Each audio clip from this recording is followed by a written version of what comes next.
ভারতের যে ওয়াকফ সম্পত্তি রয়েছে এই ওয়াকফ সম্পত্তিটা মুসলমানদের এবং এই মুসলমানদের ওয়াকফ সম্পত্তি মুসলমানরাই জানে কিভাবে তারা তাদের ওয়াকফ সম্পত্তিকে রক্ষণাবেক্ষণ করবে।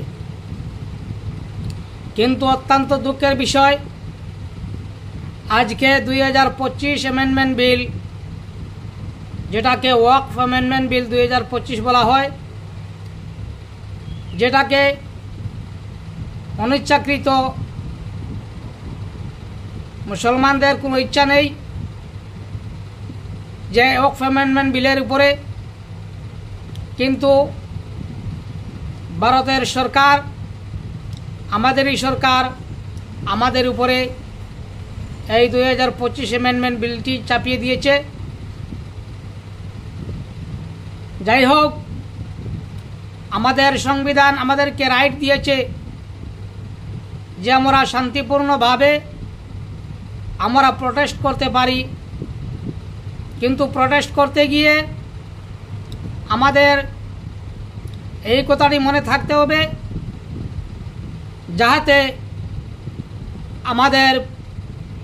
পুলিশ প্রশাসন এবং অন্য ধর্মাবলম্বী কোনো ভাইদের সঙ্গে আমাদের সংঘর্ষ না ঘটে। কারণ হলো আমাদের ওয়াকফ সম্পত্তি যেটা, সেই ওয়াকফ সম্পত্তির উপরে যে ওয়াকফ অ্যামেন্ডমেন্ট বিলটি এসেছে, এই বিলের প্রতিবাদে আমাদের সঙ্গে শুধু আমরা একাই নয়, আমাদের সঙ্গে রয়েছেন খ্রিস্টান, বৌদ্ধ, জৈন এবং দলিত, শিখ, ঈসাই সব ধর্মের মানুষরাই আমাদের পাশে রয়েছেন। এবং তৎসঙ্গে আমি একথা বলতে চাই যে আমাদের বড় এবং আমাদের আকাবিরিনগণ রয়েছেন, ওদের পরামর্শ অনুযায়ী আমরা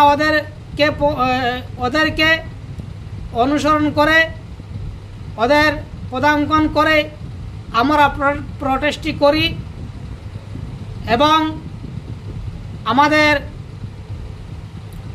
হযরত মৌলানা সৈয়দ আরশাদ মদনী হাফিজাহুল্লাহ আজকে কিছুদিন আগে বলেছেন যে প্রটেস্ট করতে গিয়ে রাস্তাঘাটকে এমনভাবে ক্লোজ না করার জন্যে যে কোনো মানুষের যাতে অসুবিধা হয়, এদিকে তীক্ষ্ণ নজর রেখে আমরা প্রটেস্ট করতে হবে। এবং আমরা প্রটেস্ট করার সময় যাতে একটি জায়গার মধ্যে জড়ো হয়ে প্রটেস্ট এবং মিছিলটি করে নেই, এবং যে সময় আমরা সার্কেল অফিসার বা ডিসি অফিস যেখানেই আমরা মেমোরান্ডাম দেই না কেন, যাওয়ার সময় আমরা ঠেলা ধাক্কা না করে সুন্দরভাবে আমরা অশৃঙ্খলা না করে আমাদের একমাত্র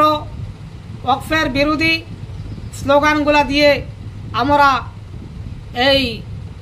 2025 ওয়াকফ অ্যামেন্ডমেন্ট বিলের বিরোধিতা করে আমরা স্লোগান দিয়ে আমরা এই ডিসি অফিস বা আমরা সার্কেল অফিসে যেতে হয়। মধ্যে যাতে এমন ধরনের কোনো মিছিল দেওয়া না হয় যেটা ধর্মীয় মিছিল হয়ে যায়, সেটাকে না দিয়ে আমরা নিরপেক্ষ যে শব্দগুলো আছে সেই শব্দগুলো আমরা ব্যবহার করতে হয়। কারণ হলো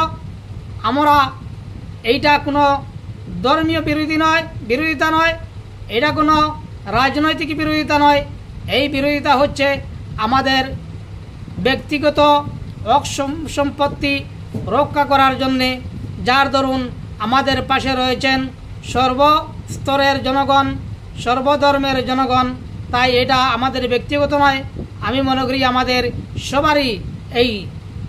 ব্যাপারটি এবং এই ওয়াকফ অ্যামেন্ডমেন্ট বিলের প্রতিবাদ করাটি আমাদের সবার সর্বস্তরের জনগণের। তাই আমরা আমাদের ধর্মীয় স্লোগান না দিয়ে ওয়াকফ অ্যামেন্ডমেন্ট বিলের বিরোধিতা করে এই শব্দগুলো আমরা ব্যবহার করব, যাতে যে শব্দগুলোর দ্বারা ওয়াকফ অ্যামেন্ডমেন্ট বিলের